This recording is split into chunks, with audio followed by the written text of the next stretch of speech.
Hello and welcome once again to Golf Monthly's Gear Vault. We're here today at the London Club to try out two new drivers from Titleist, the 910D2 and the 910D3. You might have seen both of these drivers out on tour in the last couple of months, and it's always a good sign if the pros put the product straight in the bag, and the likes of Rory McIlroy and Ross Fisher have both done that. Neil's got a little bit more technical info for you and the story behind the drivers.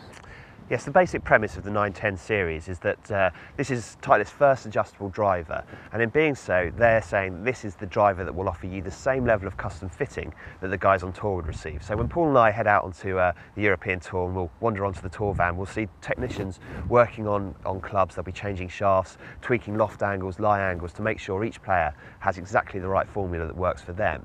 Well, in the 910 series, Titleist is saying that every player, you and I, would be able to receive that level of custom fitting. Just pop the wrench in the top, unscrew the head, change it to the setting that you want with the right loft and lie angle, even change the shaft, so you would receive the right launch characteristics for your game. Now, crucially, Titleist say this really should be done with a pro and with a launch monitor. So the pro would see the launch characteristics that you're getting and then be able to build the driver that would be right for you on the spot. So by making a series of tweaks, you'd end up with a driver that's absolutely bang on for your game. Now that's Titleist's message. It's time for us to head to the range and see if they work.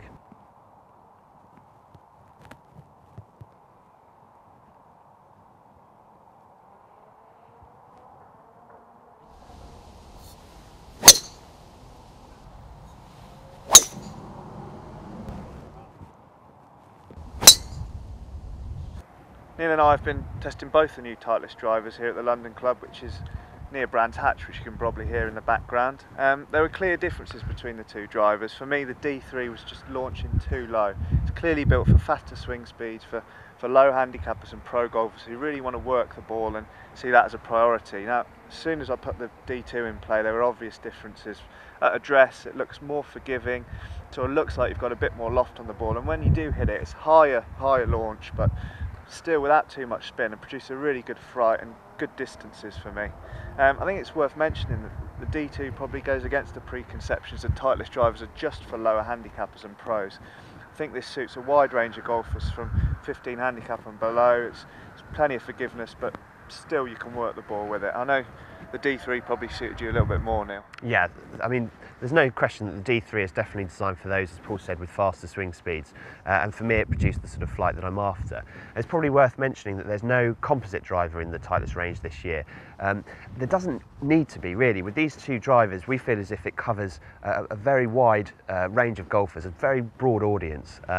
Lower handicappers, your very fast swingers will go straight into the D3, whereas the D2 is forgiving enough to go up into kind of mid, even high teens, so that it does have a broad appeal.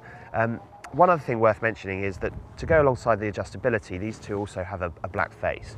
Now, to look down on a dress, they have the same pear-shaped, Titleist shape that we've all come accustomed to over the years. They look fantastic, but they have the standout property of that black face, which is becoming very popular in the driver market. Overall, I think Paul and I were both very impressed by the performance of the 910 series. That's all for now from the London Club. You can read more about both drivers in next month's issue and also on our website. Goodbye for now.